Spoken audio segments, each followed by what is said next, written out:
झूम के नाचो चाहे कितना, गा न सकोगे मेरे जितना। चालाक आदमी की एक बहुत बड़ी कमजोरी होती है जेडी, वो दूसरों को बेवकूफ समझता है।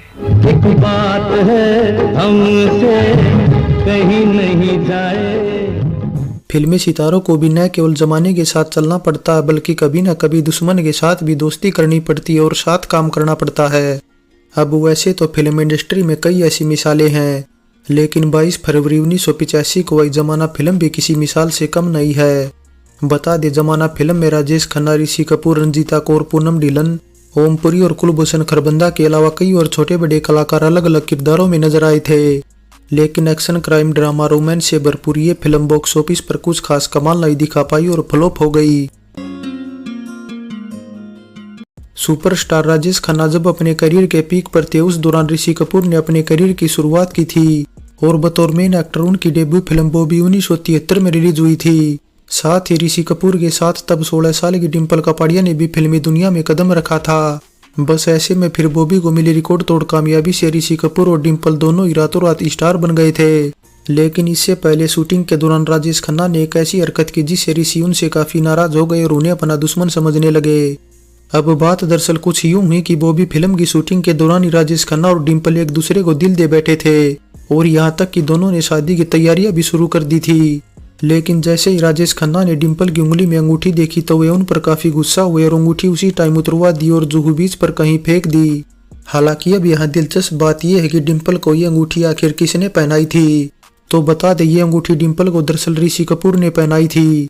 इसलिए ऋषि कपूर इस पर बात करते हुए खुद ही बताते हैं कि जब उन्हें इस बात की भनक लगी तो वे काफी नाराज हो गए और डिम्पल को कहने लगे कि राजेश खन्ना की ये हरकत उन्हें बिल्कुल भी अच्छी नहीं लगी, इसलिए राजेश खन्ना को वे कभी माफ नहीं करेंगे। इसके अलावा ऋषि कपूर ने यह भी बताया कि राजेश खन्ना की वजह से बॉबी फिल्म की शूटिंग में भी कुछ दिक्कतें पैदा हुई थी और कई बार शूटिंग टालनी पड़ी थी। कोई मुझे थप्पड़ मार के भूल जाए मगर मैं याद रखता हूँ जेडी। वैसे अब फिल्म फेयर की वजह से भी ये दोनों सितारे एक दूसरे को दुश्मन की नजरों से देखने लगे थे, क्योंकि ऐसा बताया जाता है कि 1974 में हुए फिल्म फेयर अवार्ड में बेस्ट एक्टर का अवार्ड दाग फिल्म के लिए राजेश खन्ना को मिलना था। लेकिन ऋषि कपूर के पिता राज कपूर ने 30,000 रुपए में ये अवार्ड खरीद कर बॉबी फिल्म के लिए ऋषि कपूर को दिला दिया था। इसी तरह ऋषि कपूर और राइटर सलीम खान के बीच भी एक बार कहासुनी हुई थी और दोनों एक दूसरे को दुश्मन की नजरों से देखने लगे थे। बता दे, सलीम खान के साथ हुई झड़प वाला किस्सा तो ऋषि कपूर ने अपनी ऑटोबायोग्राफी खुल्लम खुल्ला में भी शेयर किया है। अब बात दरअसल कुछ यूं हुई कि ऋषि कपूर एक दिन मुंबई के एक होटल में स्नूकर खेल रहे थे और तभी उनकी मुलाकात राइटर सलीम खान से हो गई और सलीम खान ने उन्हें त्रिशूल फिल्म ऑफर कर दी। लेकिन अब ऋषि ने भी फौरन उनका ऑफर ठुकरा दिया, जिससे फिर हुआ ये कि सलीम खान आग बबूला हो गए और कहने लगे तुम्हारी हिम्मत कैसे हुई सलीम खान को मना करने की। हालांकि अब ऋषि कपूर भी डरे नहीं और जवाब दिया कि उन्हें रोल पसंद नहीं आया तो वे क्यों करें। जिसके बाद सलीम खान ने धमकी देते हुए कहा कि हमारी फिल्म न करने का अंजाम जानते हो क्या होगा। राजेश खन्ना ने भी हमारी फिल्म में काम करने से मना किया था और फिर हमने उनसे कैसा बदला लिया था ये तो सभी को पता ही होगा। हमने अमिताभ बच्चन के तौर पर उनका विकल्प तैयार किया था और उन्हें बर्बाद कर दिया था, इसलिए तुम्हारे साथ भी हम कुछ ऐसा ही करेंगे। खैर, अब ऋषि कपूर आगे लिखते हैं कि यह विवाद आगे नहीं बढ़ा और वहीं खत्म हो गया। किसको कहे हम अपना, लोगों का हो गुजारा। हालांकि अब सवाल ये है कि क्या ये दोनों कट्टर सितारे सलीम जावेद के डर से ही साथ काम करने को तैयार हुए थे। सो इस पर तो कुछ कहा नहीं जा सकता, लेकिन एक बात ये जरूर है कि दोनों में पहल राजेश खन्ना ने की थी, जिसके बाद ऋषि कपूर साथ काम करने को तैयार हुए। हालांकि अब ऋषि कपूर फिल्म करने से पहले यह आश्वासन चाहते थे कि राजेश खन्ना के साथ उनका कोई टकराव वाला सीन न रखा जाए। इसलिए रमेश तलवार ने अपने गुरु यश चोपड़ा से एक कूटनीति सीखी थी, जिसका इस्तेमाल उन्होंने जमाना फिल्म की शूटिंग के दौरान किया। बता दें, 1973 में दाग फिल्म बनाते टाइम शर्मिला टैगोर और राखी के बीच भी ऋषि कपूर और राजेश खन्ना की तरह ही तनाव था, क्योंकि दरअसल दाग के क्लाइमैक्स में इन दोनों हीरोइनों समेत राजेश खन्ना भी मरना चाहते थे, लेकिन यश चोपड़ा इसके खिलाफ थे। इसलिए यश जी ने तीनों को ही खुश करने के लिए 3 अलग अलग क्लाइमैक्स फिल्माए, लेकिन साथ ही अपने सीन को भी बरकरार रखा जो वे चाहते थे। बस फिर इसी तर्ज पर रमेश तलवार ने भी 2 तरह के सीन फिल्माए, एक जो उन्होंने ऋषि कपूर को खुश करने के लिए फिल्माया और दूसरा जो वे चाहते थे। डायरेक्टर रमेश तलवार बताते हैं कि वे राजेश खन्ना को तब से जानते जब वे सुपरस्टार नहीं बने थे और दुनिया उन्हें जतीन के नाम से जानती थी।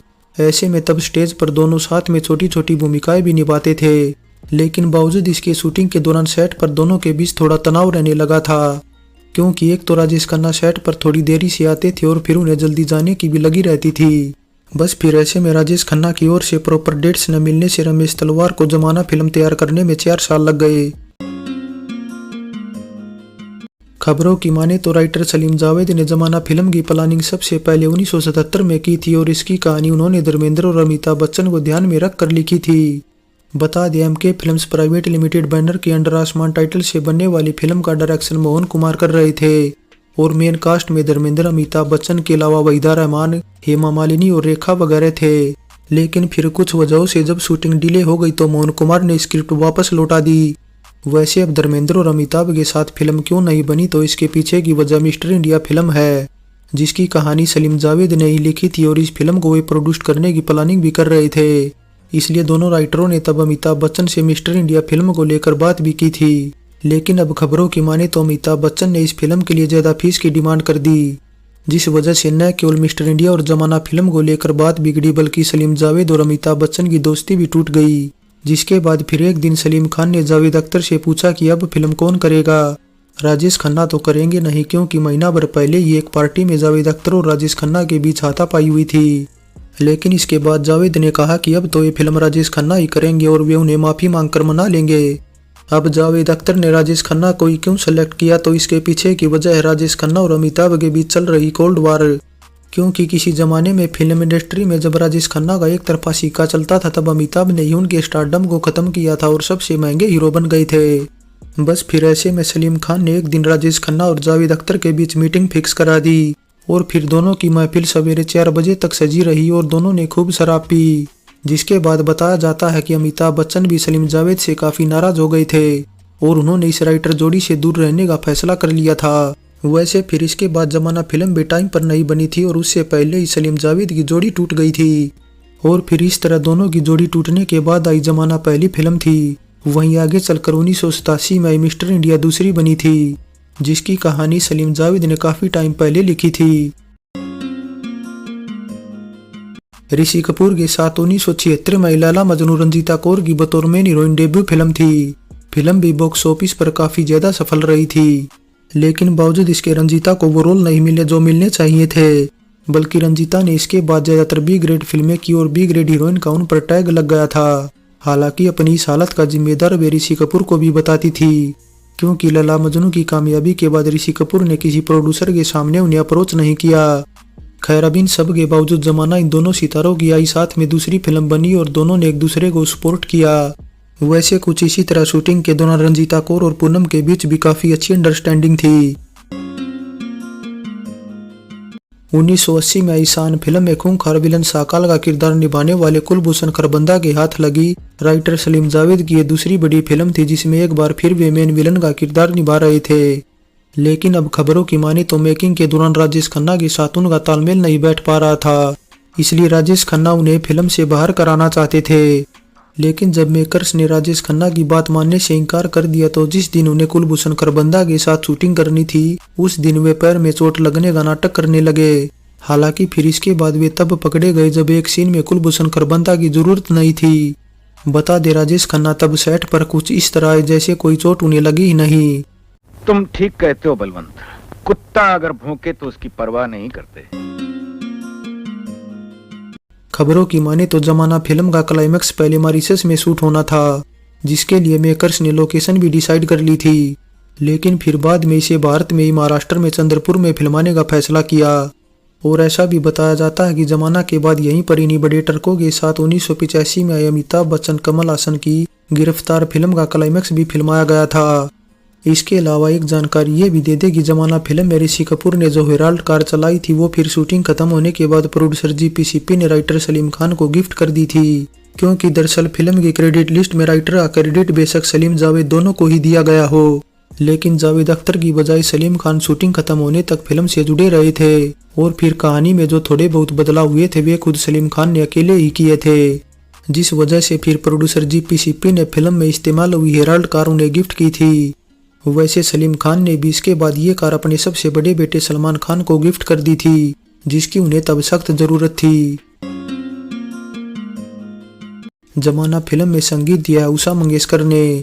वहीं गीत लिखने का काम किया है मजरू सुल्तानपुरी ने, जिनके लिखे 6 गीत रखे गए हैं ऑडियो एल्बम में। रंग चला बहार चली रंगीला चला अपने यार की गली। अरे प्यारे ननदुइया सरों का कहाँ फूल आए प्यारे ननदुइया। अब जमाना फिल्म का गीत संगीत अच्छा और मोस्टली गीत लोगों को पसंद आते हैं, लेकिन फिर भी किशोरदा का गाया रंग चला बाहर चली, एक बात है हमसे कहीं नहीं जाए और किशोरदा शैलेंद्र वासा भोसले का गाया गलियत संकली सोनियाची अच्छे गीत हैं, बल्कि फिल्म के सबसे पसंदीदा गीत भी हैं। इसके अलावा यहाँ एक बात ये भी बता देगी किशोरदा ने इस फिल्म में गीतों की उन लाइनों को गाने से इनकार कर दिया था जो ऋषि कपूर पर इस्तेमाल होनी थी, क्योंकि अब किशोरदा राजेश खन्ना की सबसे फेवरेट प्लेबैक सिंगर थे, इसलिए वे एक ही गीत में 2 एक्टरों की आवाज नहीं बनना चाहते थे। बस इस वजह से फिर किसको कहे हम अपना और गलियत सांकली सोनियाची जैसे गीत किशोरदा के साथ मिलकर शैलेंद्र सिंह और मोहम्मद अजीज ने गाए थे।